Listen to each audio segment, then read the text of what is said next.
At the reception, the air smelled like sugar and roses, sweet enough to make anyone dizzy. The band had just switched to a slow tune when Clara Benson's mother leaned in, smiling for the cameras. "We're passing the car his parents gave you over to your sister," she said, her tone polished like a hostess changing tablecloths. Tessa, the sister, laughed beside her, sequins flashing. "Relax," she teased. "It's just a car." No one at the table noticed the way Clara's face froze, but her heart dropped cold and final. Her groom, Ethan Ward, didn't move. He just stared, calm, unreadable. That look changed everything. People often said weddings revealed who truly loved you. Clara learned hers revealed who never did. She had grown up in a house where fairness was a bedtime story, never a daily habit. Her mother, Sylvia, valued order, the kind that kept her perfect in photos and Clara quiet in real life. Her father, Gerald, believed silence solved things. And Tessa? She was the fragile one, the world's favorite porcelain doll. Clara had been the hinge that kept the door moving. As children, Tessa got the larger bedroom because she feared the dark. When she crashed her first car, Sylvia blamed the rain. When Clara saved to buy hers, Sylvia called it good character building. By 29, Clara had learned to build a life that wasn't dependent on anyone's mercy. She became an interior designer, steady, deliberate, proud. The kind of woman who paid her own bills and never borrowed dresses. Meeting Ethan felt like discovering a different kind of light, warm but not blinding. He came from a family that believed in respect and healthy distance. They weren't rich, but they were generous in quiet ways. Listening, trusting, giving space. At the rehearsal dinner, Ethan's father handed Clara a small silver key. "You built this life together," he said. "Here's something to help you move forward." It was a clean, reliable car, titled in her name. It wasn't about value, it was about respect. That night, Clara had noticed her mother's smile tighten as she thanked Ethan's parents. Sylvia's gaze had flicked briefly toward Tessa, a small, automatic betrayal. It was an early warning, though Clara didn't know it yet. The next morning, Sylvia fussed over her hair and whispered, "You've always been so giving, darling. Don't lose that." Her perfume filled the air, sweet, heavy, impossible to breathe through. Clara smiled at the mirror and pretended not to understand the message behind the compliment. The ceremony itself was perfect. White roses, soft music, gentle laughter, the kind of moment that looked flawless on video. By the time the reception began, the hall glowed gold with fairy lights. Ethan's hand rested on Clara's back as they swayed through their first dance. For a heartbeat it felt safe. Then Sylvia cut through the crowd, her pageant smile in place. She stopped beside them and said clearly, "We're passing the car his parents gave you over to your sister." Every sound blurred. Somewhere a guest laughed. The band's singer drew out a note that felt like sirens. Tessa appeared beside her mother, shimmering under the lights. "Relax," she said again, smirking. "It's just a car." But it wasn't about the car. It was about every quiet theft disguised as generosity. Sylvia smiled, tilting her head. "You and Ethan can manage with one," she added. "You've always been practical." A guest snapped a photo, Sylvia's hand on Clara's arm, smiling wide. No one could see her fingers tightening. Clara didn't respond. Ethan's thumb brushed her wrist, silently asking, "Are you okay?" She breathed in frosting and glass and the old taste of obedience. Gerald drifted over, sensing tension. "What's going on?" he asked. "Nothing serious," Sylvia answered quickly. "Just helping Tessa out. She's had such bad luck with cars." Tessa giggled. "It's fine, Mom. She doesn't mind sharing." Sharing. The word hit like a bruise. Clara thought of all the time she'd covered for Tessa, the resume she fixed, the dresses she replaced, the apologies she made. Every act of self-erasure labeled as love. Clara smiled faintly. "You're right," she said softly. "I don't mind sharing." Sylvia relaxed, mistaking control for peace. Ethan didn't. His hand stayed on hers, firm and steady. The night stretched like a held breath. Fairy lights flickered, cameras flashed. Clara leaned closer to Ethan. "It's starting again," she whispered. He looked at her, calm but ready. She realized, with sudden clarity, they hadn't come to celebrate her. They'd come to test how much of her still belonged to them. As the crowd clapped for another toast, Clara smiled for the cameras. The storm wasn't coming, it was already here. When the last of the guests drifted toward the parking lot, Clara exhaled like someone stepping off stage. Her cheeks ached from smiling. Ethan's tie hung loose, his collar unbuttoned as he leaned against the hallway wall. "Do you want me to say something to them?" he asked quietly. She shook her head. "No. We already did." He frowned, confused for a moment, then his eyes softened. He understood. Months ago, over takeout boxes and wedding lists, they'd talked about her family, about how Sylvia's help always came with ownership. Clara had prepared for this. 2 weeks before the wedding, her co-worker Naomi, who happened to be a paralegal, had helped her draft a notarized declaration. It stated that every gift given in Clara's name was legally hers, not to be transferred or sold without her written consent. "You're not paranoid," Naomi had said as she stamped it. "You're protecting your peace." Clara had signed in blue ink. Ethan had witnessed. Now, leaning against the wall, she felt that quiet confidence settle like armor. Back in the ballroom, laughter floated through the doors. Thin, brittle, artificial. "They think they won," Clara murmured. Ethan slipped his hand into hers. "Then let's let them find out what they really won." She smiled faintly. "A lesson they'll never forget." He nodded, calm and steady. They straightened their clothes, wiped the emotion from their faces, and walked back toward the noise. Two people carrying a secret the others didn't know existed. The band played another slow number. Guests swayed lazily, half drunk on champagne. Sylvia stood near the cake table, laughing too loudly. Tessa hovered beside her, pretending to scroll through her phone.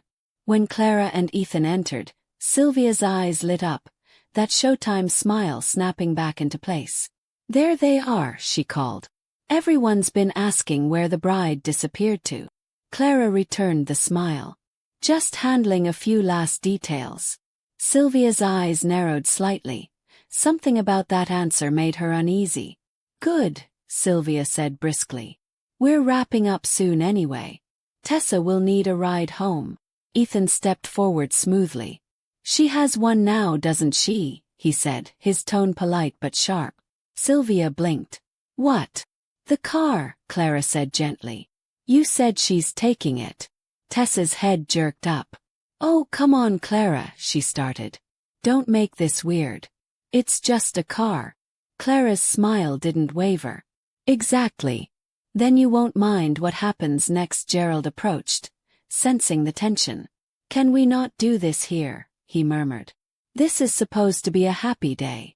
Clara turned to him, voice calm but firm. "Then maybe it should have stayed that way." The band hesitated, the singer glancing nervously toward them.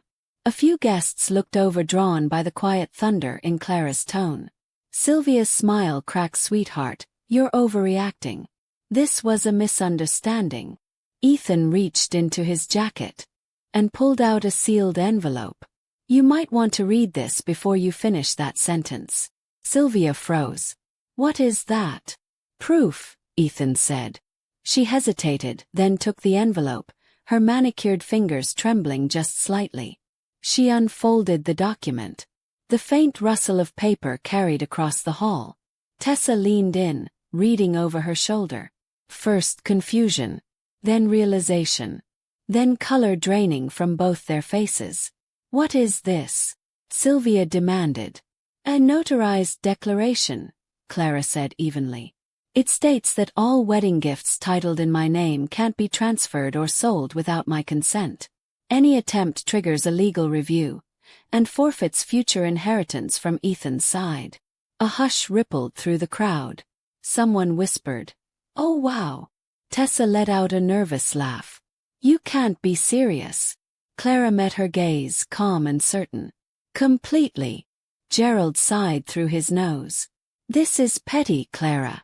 She turned to him, her voice quiet but sharp. No, Dad. Petty is pretending theft is family tradition. The words hit like thunder. The room seemed to shrink around them. Sylvia's voice hardened. We're family. You don't treat us like criminals. Clara didn't flinch. You broke into our garage last night, she said softly. You took photos of the car and posted them online. Tessa's mouth opened and closed. That was a joke, she stammered. Symbolic. Ethan raised a brow. Symbolic of what? Silence. Sylvia's eyes darted between them, desperate for a rescue that wouldn't come. Clara's voice cut through the silence like glass. This isn't about the car. It's about the pattern. You call it love when you take what's mine and tell me I'm good for giving it.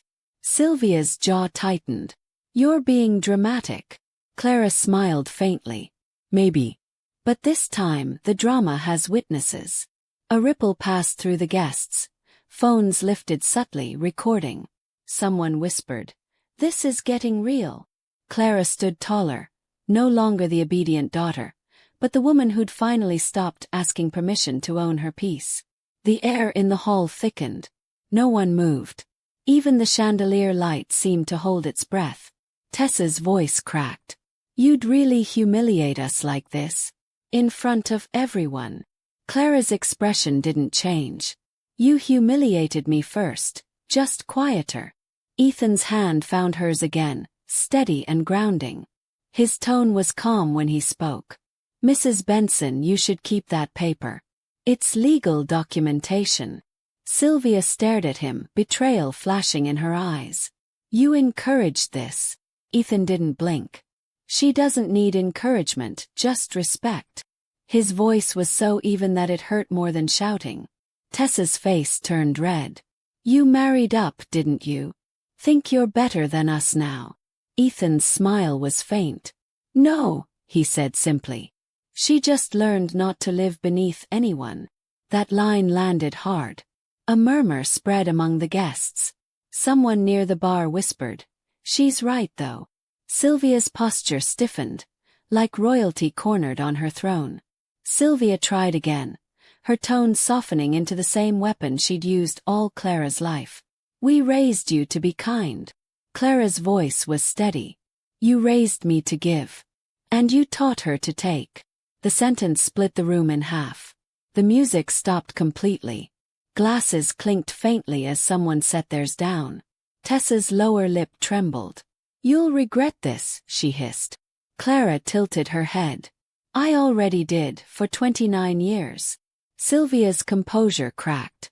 Her lipstick smile faltered. Clara, please don't do this in front of everyone. Clara's tone was soft but unflinching. Then you shouldn't have done it to me in front of everyone.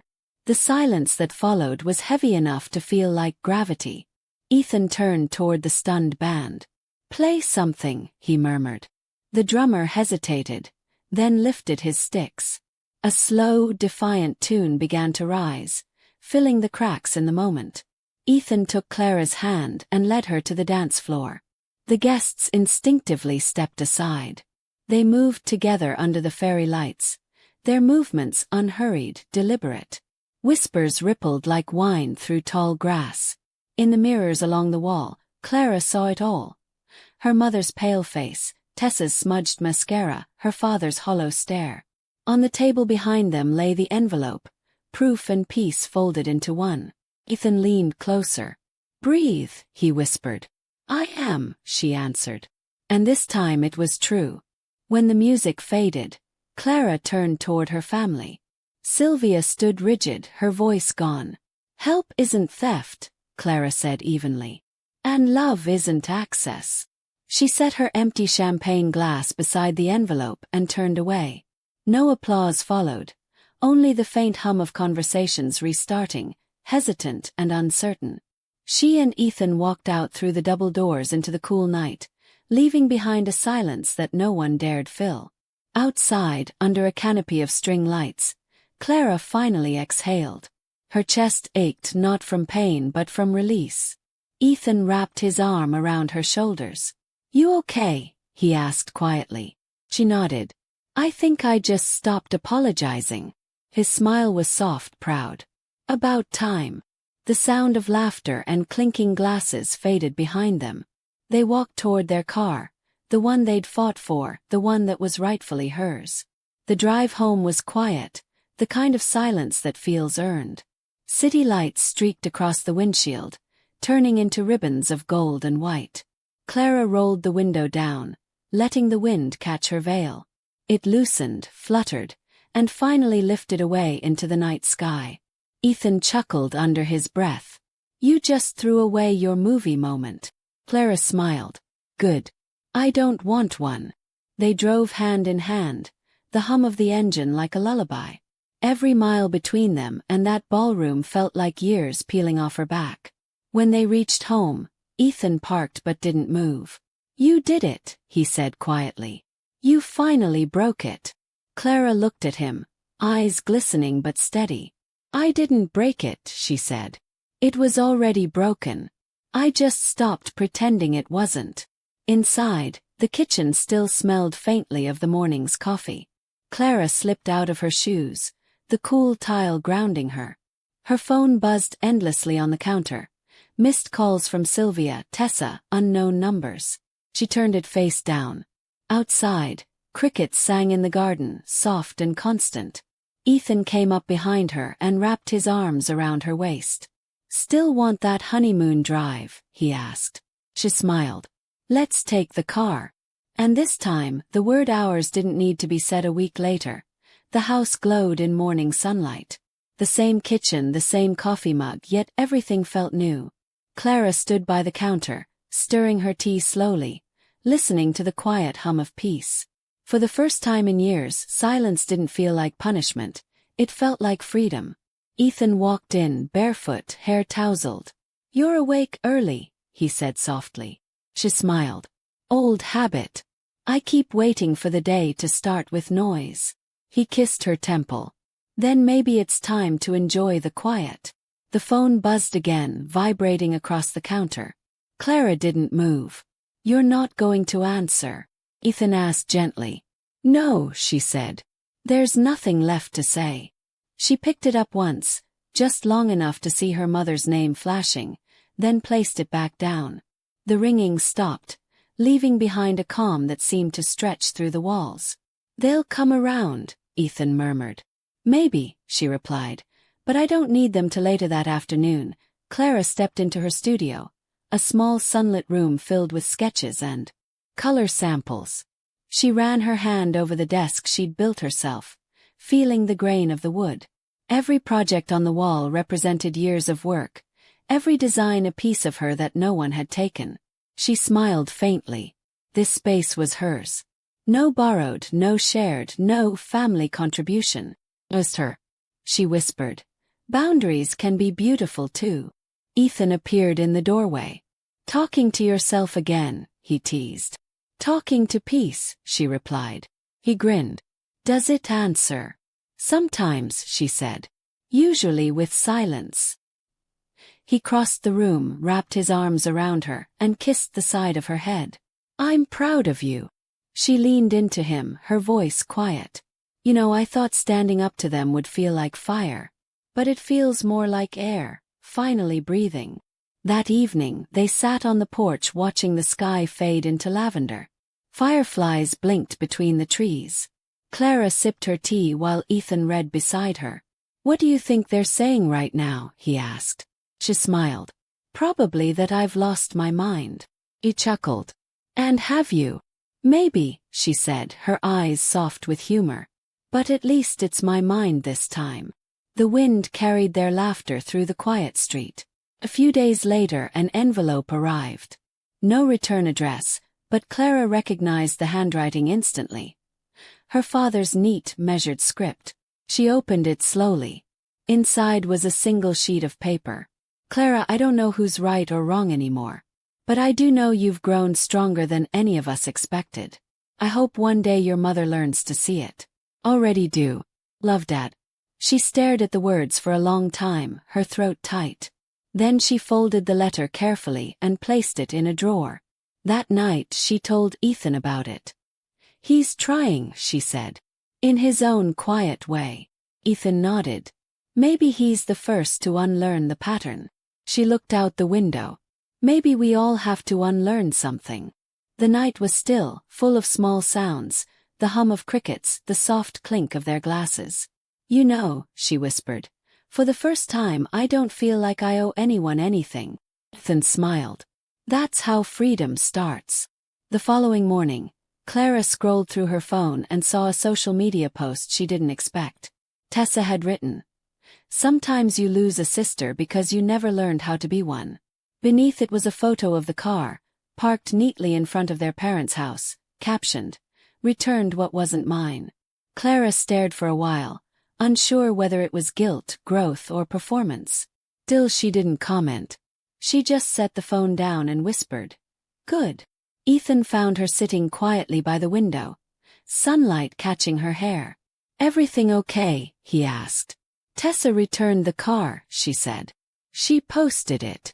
He nodded slowly. "Progress, maybe." Clara shrugged.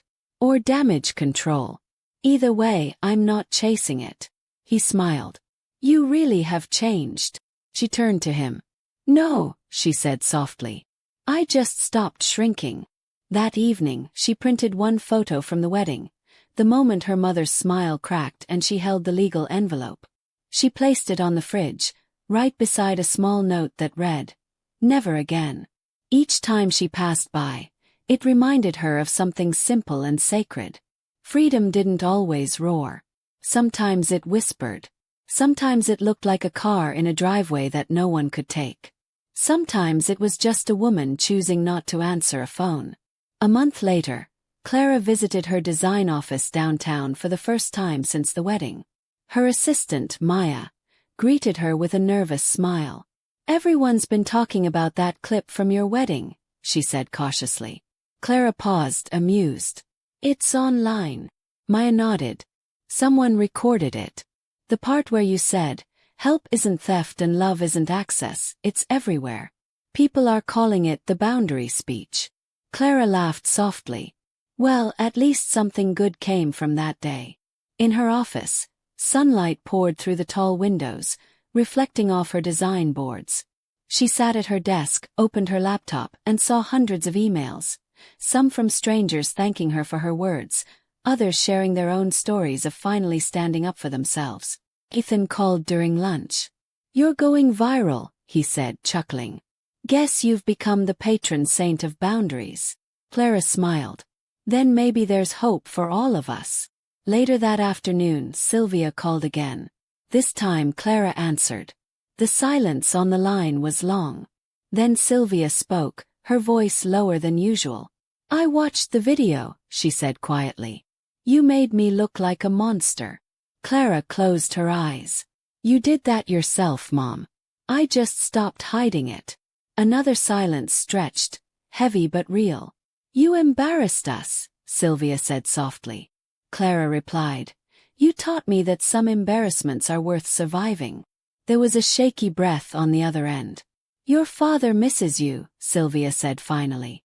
"Then he knows where to find me," Clara answered. "But you," her voice trembled slightly, "you'll have to learn to meet me where respect lives." Sylvia didn't respond for several seconds. Then a quiet, almost broken whisper. "I don't know how." Clara swallowed. "Start by not taking what isn't yours. That's where love begins." She ended the call gently. That evening, she sat outside again with Ethan, the phone silent beside her. He handed her a cup of cocoa. "How did it go?" he asked. "She's not ready," Clara said. "But she's listening." Ethan nodded. "That's more than before." They sat together, listening to the evening hum, the world softening around them. For the first time, Clara felt the difference between peace and silence. Peace wasn't the absence of noise. It was the presence of safety. Weeks passed, and Clara began a new project, a home renovation for a young single mother who reminded her of herself 10 years ago. "I can't afford to make mistakes," the client said nervously during their first meeting. Clara smiled warmly. "Then you've hired the right person. I've made enough for both of us." As they walked through the half-renovated rooms, Clara realized how healing it felt to help someone build something that couldn't be taken away. One afternoon, Gerald stopped by her office unannounced. He stood at the doorway holding a small paper bag. "Your mother baked these," he said. "She's trying." Clara gestured for him to sit. "That's new," she said softly. He chuckled faintly. "So are you." They sat together, awkward but peaceful. "You were always the strong one," he said after a pause. "We just didn't see it." Clara smiled gently. "Maybe I was too quiet for too long." As he left, Gerald turned at the door. "For what it's worth," he said, "your mother's been quieter lately. Not angry, just thinking." Clara nodded. "That's progress." When he was gone, she opened the paper bag. Inside were 3 still warm cookies. For a moment she laughed softly, shaking her head. Her mother's love had always come through gestures she didn't know how to explain. Maybe, just maybe, this was one of them. That night, she and Ethan danced again in their living room. No music, no guests, just the sound of rain against the windows. "You realize," Ethan murmured, "this house feels different now." Clara nodded. "It's the first place I've ever lived that wasn't built on apology." He smiled, drawing her closer. "Then here's to never saying sorry for owning what's yours." She leaned her head on his chest. Amen to that. The next morning, the world outside was washed clean from the rain. Clara stood by the window, watching the car glisten in the driveway. The same car that started it all, steady, unmoved, fully hers. She whispered to herself, "Some gifts aren't meant to be shared." In that quiet reflection, she finally understood what freedom truly felt like. Not defiance, not rebellion, but peace. The kind that hums quietly, steady as an engine, carrying you forward. Spring arrived gently. Clara began taking morning walks through the park near their home. She loved watching people. Joggers, mothers with strollers, old couples feeding birds. Each face carried a small story of survival. One morning, she saw a woman sitting alone on a bench, crying softly while holding her phone. Clara hesitated, then sat beside her. "Are you okay?" she asked. The woman shook her head. "Family," she whispered. "They always find new ways to hurt." Clara smiled faintly. "They can only do that if you let them." The woman looked at her, confused. "You sound like you've been there." Clara chuckled. "I have. But I learned something. Love without respect is just control in a prettier dress." The woman laughed weakly through her tears. "I needed to hear that." Clara stood, adjusting her coat. "We all do at some point." As she walked away, the woman called out, "What's your name?" "Clara," she replied, smiling. "Clara Benson." When she returned home, Ethan was in the garden trimming the small rose bushes they'd planted together. "You're up early," he said. "You won't believe this," she replied, laughing softly. "I think I just gave someone a pep talk." "Look at you," he said proudly. "Boundaries and mentorship." He grinned. "Maybe that's my new career path, teaching people how to stop apologizing." Ethan smiled. "Start with me. I still say sorry when I sneeze." That afternoon, Clara received an unexpected message from Tessa. It was short, hesitant. "Sorry. Not for the car. For everything." Clara stared at it for a long moment before typing back. "Thank you. That's a start." She didn't add more. She didn't need to. Some bridges weren't meant to be rebuilt. They were meant to be respected from a distance. She felt lighter after sending it, as if forgiveness didn't have to mean return. Later that week, a package arrived at the house. Inside was a framed photograph, the one from the wedding taken right after Clara's speech. She and Ethan were dancing, her face calm, his eyes on her, the crowd blurred behind them. No label, no note. Just the picture. Ethan placed it on their living room shelf. "Who do you think sent it?" he asked. Clara smiled faintly. "Someone who finally saw me clearly." Days turned into weeks, and the story of the boundary bride, as social media called her, slowly faded. New scandals, new news. But for Clara, the change was permanent. Clients respected her more. Friends reached out not to gossip, but to listen. Her life had quietly rearranged itself. Less crowded, more peaceful. One night, as she shut her laptop, she whispered, "This is what it feels like when the noise ends." Ethan came up behind her, resting his chin on her shoulder. "You're thinking again," he said playfully. "Always," she replied. "About what this time?" "About how peace isn't loud enough to post about," she said softly. "It's too quiet for headlines." He smiled. "Then let's keep it off the record." She turned, looking into his eyes. "Deal."